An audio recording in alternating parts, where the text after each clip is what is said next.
farther down the rabbit hole because we like to go into topics more deeply. I'm especially pleased that today I have with me Nico Haupt. Welcome, Nico. Yeah, thanks for having me again. And the reason I'm so happy to have Nico is because he went down to ground zero. He got a lot of footage. But what we're going to do is something that I think there's a little bit of a vacuum in the industry. And that is we're going to have more commentary on the footage instead of, some footage being collected by this camp and by that camp, and then they're put up on different websites, and then the viewer sort of goes around to different websites and gets different opinions. What I'm going to try to do is invite guests like Nico to come onto my show, and we'll take a look at the footage that they've shot of different events, and then we'll make comments on it. And I will glean some of the feedback that I get on my YouTube comments to say, oh, ask Webster this, or oh, ask Nico this, or maybe you're a guest that should be coming on the show in the future. You have a perspective.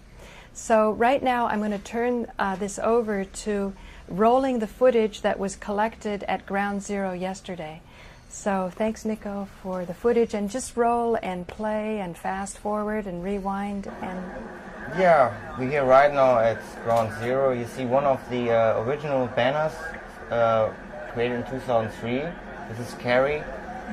He's not from a real activist organization, but he used to be with the No Police State group. They created the first banner, Bush Regime Engineered 9/11. And I used to hang out with New York 9 Truthstalk, which I co-created in 2003 at Ground Zero with that banner. That's still the original one. See, Bush Regime Engineered 9/11. That was your banner?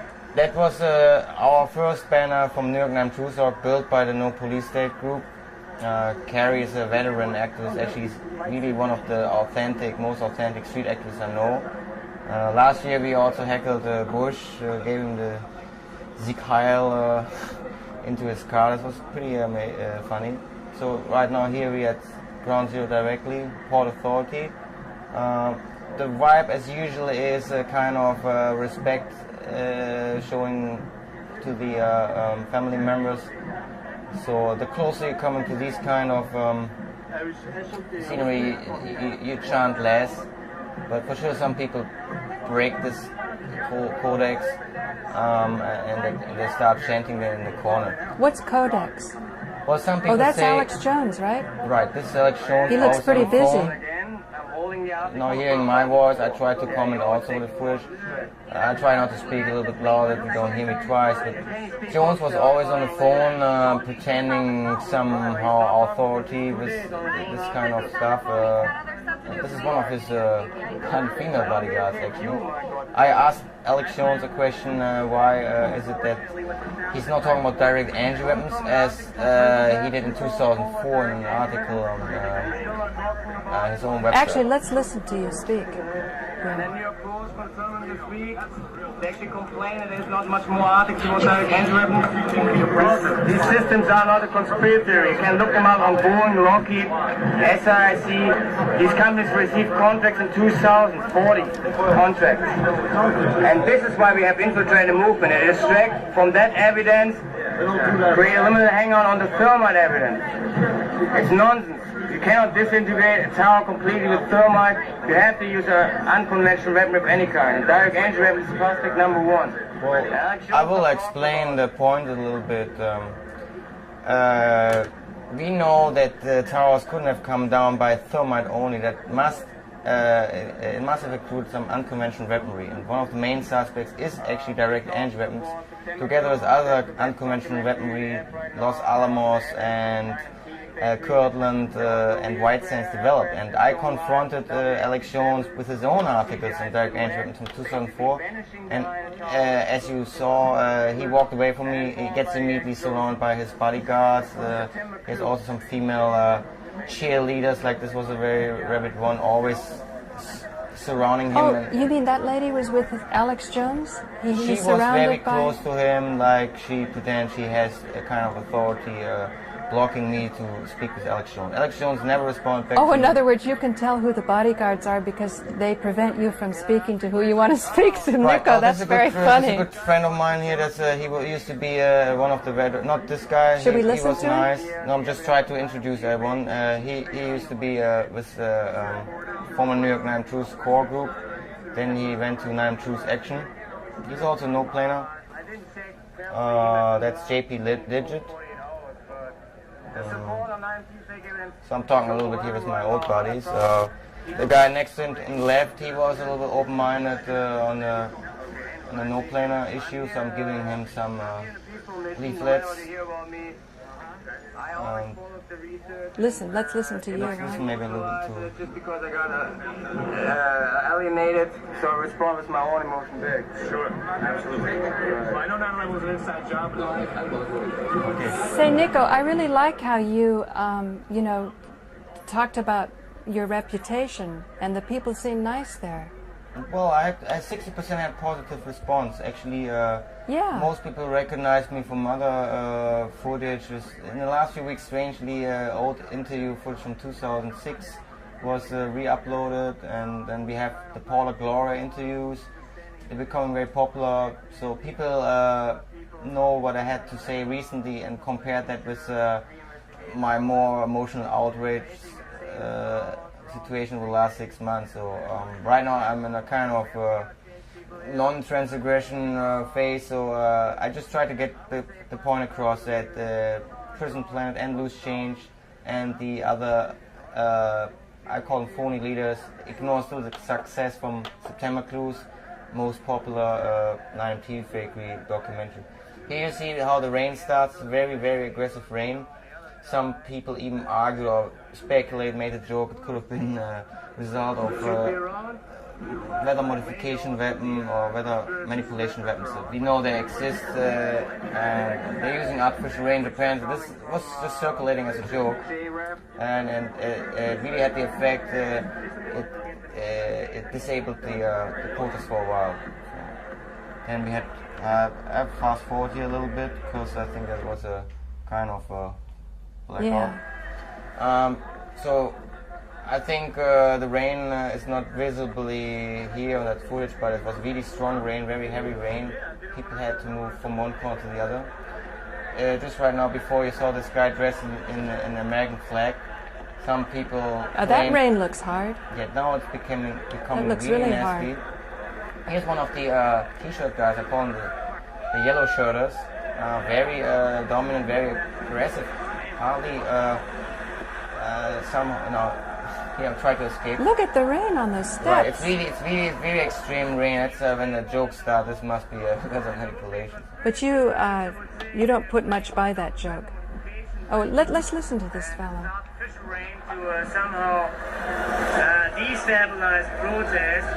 A lot of non-truth is coming now down into the Port Authority.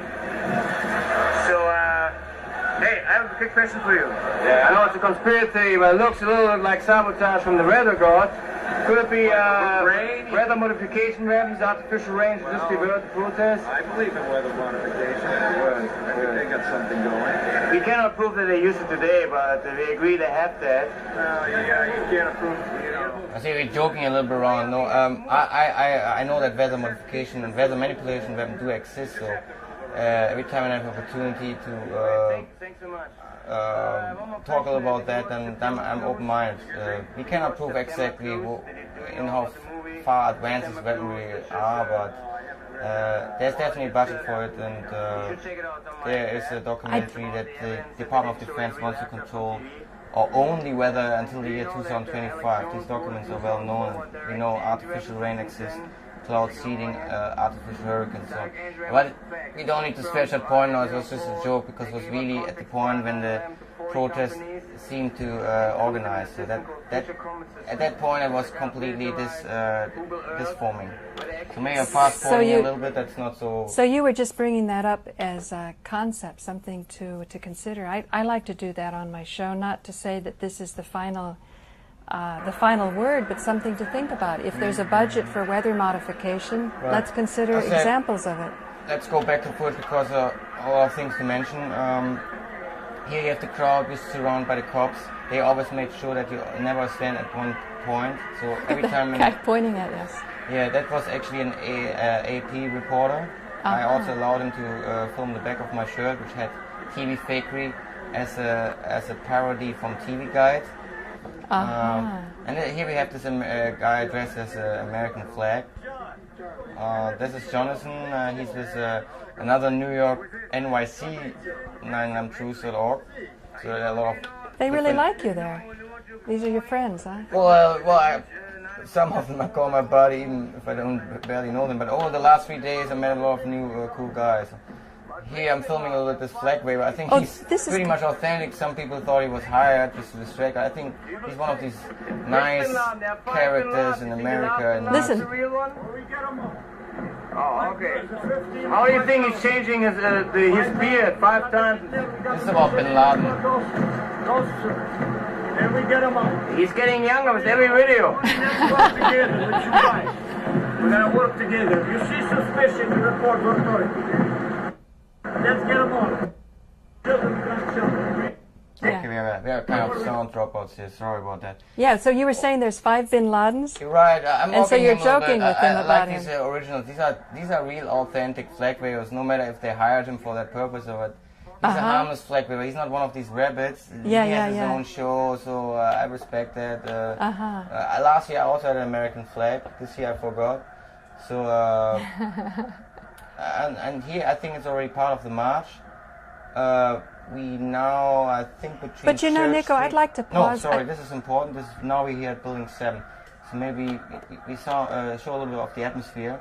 This was the most dominant moment of the march. 800 people, almost 1,000 in front of the new Building 7. I just wanted to say that I know you care very much about this country. You're from Germany and you have a deep appreciation of the Constitution of America and what it can be and the freedom of speech, and you use it, you exercise freedom of speech, and I think more people should do that. There shouldn't be this intimidation that we shouldn't talk. This is how we become greater America. I'm coming actually from a journalist background. I worked at TV for 10, 12 years. And I had my own radio show in Germany for also 10 years. That's actually the freedom of speech I try to fight for, but I also appreciate people's voice or speak outs. Oh, there's That's Tom a tradition. Fody. Yeah, here we have Tom Fody. You see Tom Fody and Luke. They were the only one which partly took over and directed the chants. So Oh, there's Luke, right? Here's Luke. He's got the baseball cap around, I guess. Yeah, and here's the live stream. What's he from the saying? notebook. Larry Silverstein got a Oh. warning! Is this a live stream from VR Change? Now I'm filming myself. Okay, I'm filming That's myself. nice.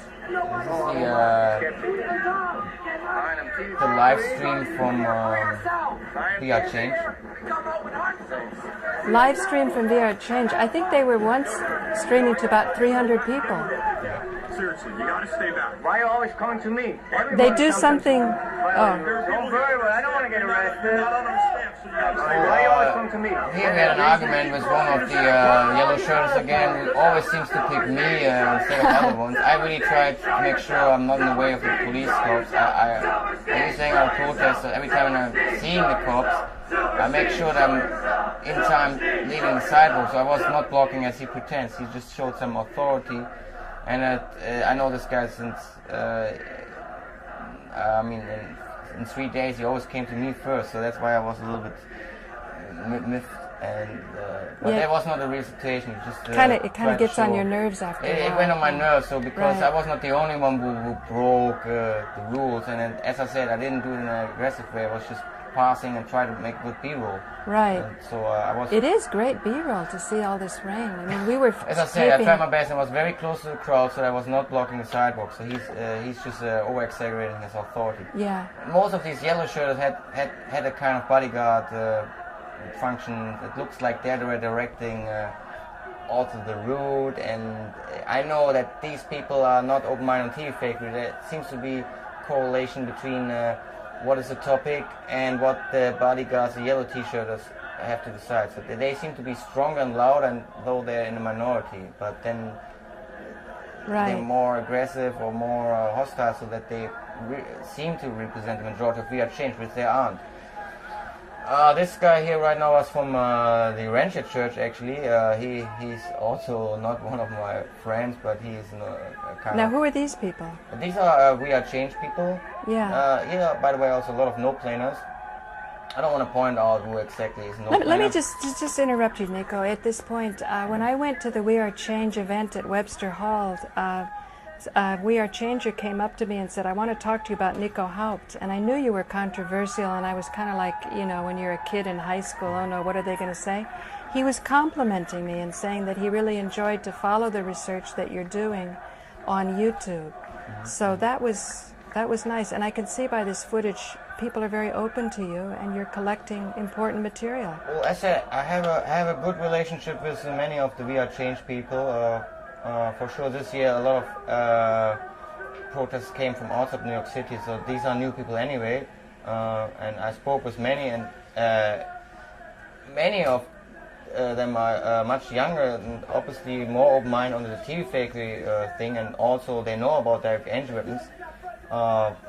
They try now to connect these things together, as I try to do in my future combat system research, but they separately analyze those entities very carefully. So this is just an activist issue that for some reason they're blocking the evidence. There was actually talk that they try to show September clues during the anniversary. And There's a security guy? this is one of the guys, maybe got one of the additional t-shirts. So he's not one of the rabbit yellow t-shirts. He's not one of the leaders who actually say what to do. They handed out a lot of additional security shirts just to pretend that they have a lot of security people with.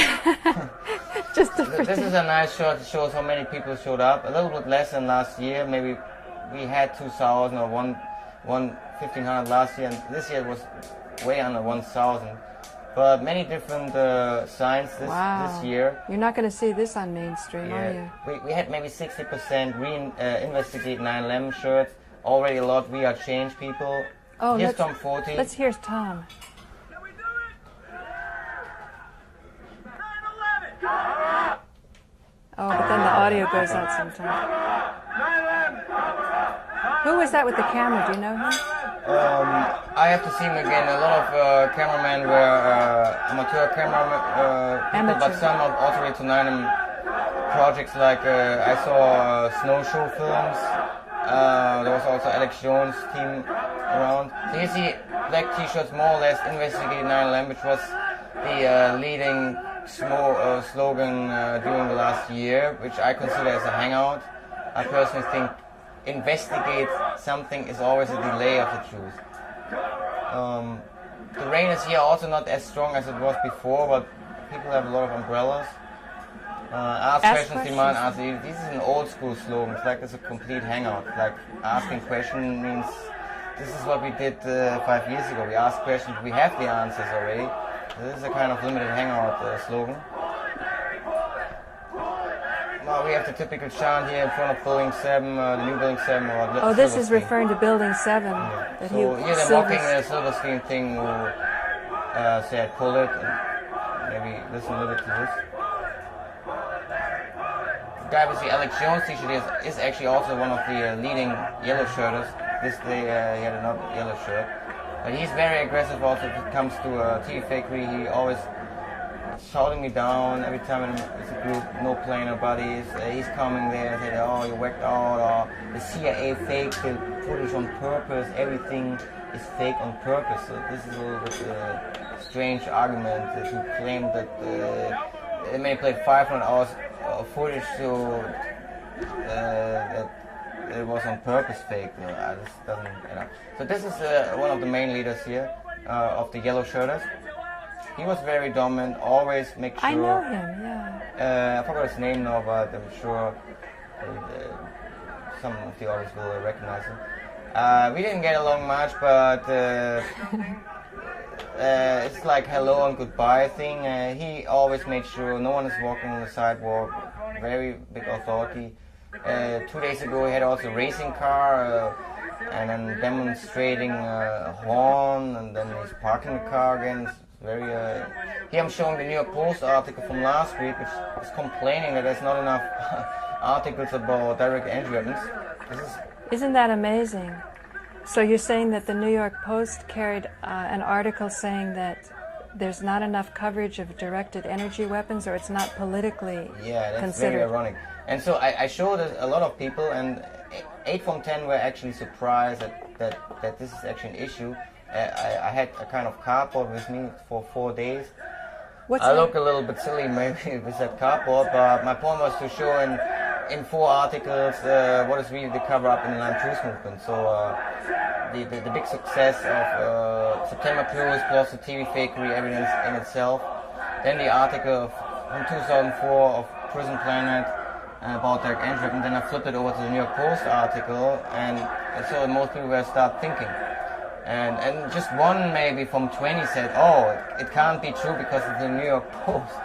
Well, the thing is, the New York Post is actually presenting direct entry as a limited hangout by saying all these tests just started. So that is where I would say, yeah, that's why it's in the New York Post, but not because it's not true. No, because they now try to introduce it as if they just started with that research, and that's completely untrue. The direct entry weapon research and weaponry, I'm forwarding a little bit, started already in the What's in the happening 90s. here now? Maybe a kind of sound drop out. What's going on here? We're still in front of the rain is still happening there, so you must be about 12:30. Let's see, we have sound again. So anyway, New York Post was reporting about Boeing's latest test with the ADL, this is the airborne laser program, and so the New York Post was just writing about something which you can easily look up on the Boeing website. It was also reported by CNN and Australian media. Anyway, so this march is now leaving Building 7. I'm talking again what are about you Alex saying Jones. here? Let's listen to you. I forget a point of view. They're the ones who are actually going out with the camera and heckling politicians and media. Alex Jones still doesn't want to talk with me about his own articles from 2004 about direct entry weapons. He's still ignoring the evidence of TV fakery, which makes by now 6-digit numbers. But from time to time, speaking with the people here, and they're very open-minded. A lot of people know already September Clues. They love that movie. They maybe have not the courage yet to speak out against the phone leaders, but I'm sure the tide will turn at the end of the year. And as I said already, New York Post confirmed the existence, thanks, of direct entry weapons, so it really means too much. This was actually a nice moment where you see that I'm not making this up. I was surprised by myself. I met a lot of people who knew September Clue, said, yeah, I know the movie. Embarrassingly, I spoke with the same people 3 times in 2 days, forgot already that I already spoke with them. So they said, yeah, Nico, we spoke yesterday about September Clues already, remember?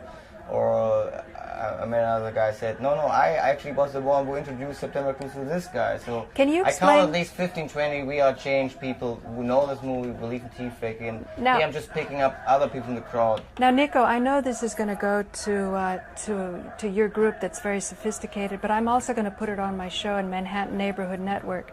Can you talk about what September Clues is and why you think this is an important video? September Clues basically compiled every kind of articles we wrote in the last 6 years, plus every visualization we tried to explain our own videos. We clipped the footage together, partly on YouTube and live video, and made the point where exactly we have the biggest evidence on TV fakery.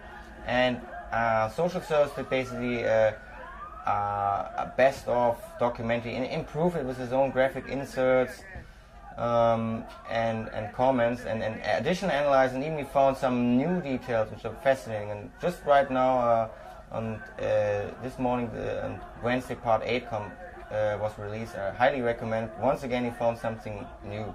Part 8 of September Clues, so you get like what, a clue a month or? Yeah, I don't want to spoil too much, but it's definitely still beating the other part. It's still a good job. So just everyone should Google September Clues. September Clues. September Clues, or go to livevideo.com. slash social service. So we maybe have 6 more minutes time to show. But let's. But I still want to elaborate for my viewers who don't know that much, some of whom don't even believe that 9/11 truth is a problem. There are different organizations. We've seen some of the footage, and some people purposely put disinformation out. Is that correct, Nico? And you have to wade through it. You have to wade through it. No, there had been attempts just by one person to discredit social service. This was a guy called Michael Swenson. I think he's with Truth Evolution Radio. He argued that at one point social service used footage where the plane looks longer, like in a similar footage where the plane looks shorter. It's a so-called cigar plane. We call it a cigar plane. Well, some researchers call it a different plane. It's also known as a Cheney hit. The Cheney hit came from a Canadian documentary where the cameraman himself already 3 years ago said I didn't have a plane included, and then he was somehow censored, and since then we had no chance to get in touch with him again. This was Luke Corcioni, and this footage actually does exist in 3 different versions. So by pointing out that social service just picked one instead of comparing all the 4, he gave us even a point on our side. So that's sure that makes it even more suspicious if a cameraman has. But Nico, you're still. I have a very new audience to this. Right. Social service is what? What is social service? Social service is the director of September Clues. Social service is the name? Yeah, that's his nickname is Simon Scheck. But we're losing a little track here okay. On the other thing. Okay. I just would say people should Google social service September Clues, and then we have to dedicate an own show for this. Yeah. Otherwise, I can't focus. Okay. Same time focusing on foot. We lost here actually some interesting highlights where you see Luke is still falling into the old role where he actually is still recruiting people from the side. So it's a little bit strange if you don't constantly focusing on authority of an activist. So he's on the one hand he's pushing particular topics, but on the other hand he's still trying to be a kind of helping God. Like he seems to fall back into the old rule, like he used to be under Les Jameson, and Les Jameson used him as to control the masses or something like that. This is a kind of interesting personality switch. Luke, it's like he doesn't want to become #1 authority, but if so, then he's still nipping his heels to Alex Jones. So instead of becoming a complete own personality, he's always switching between 3 different positions of where he stands. Like, is he helping the crowd? Is he a kind of a crowd control helping guy, or does he want to become a speaker? Every time when I ask him, Luke, did you finally see September Clues? He said he has no time. Well, I don't know what he's focusing. Is he focusing on the topic? Is he focusing on organizing the group? Like, is he walking around like a nervous guy, or does he want to speak? So we just have to build up a momentum of people looking at September Clues, and then the leaders follow. That's what they always say. When the people lead, the leaders will follow. Well, and I personally don't believe in leadership anyway. I believe in decentralized movements. I don't know. I never have been in a movement. I'm a party guy, so I believe in decentralized group behavior and the dynamic over decentralizations. But I really would like to continue analyzing this footage, because I see it also just for the first time.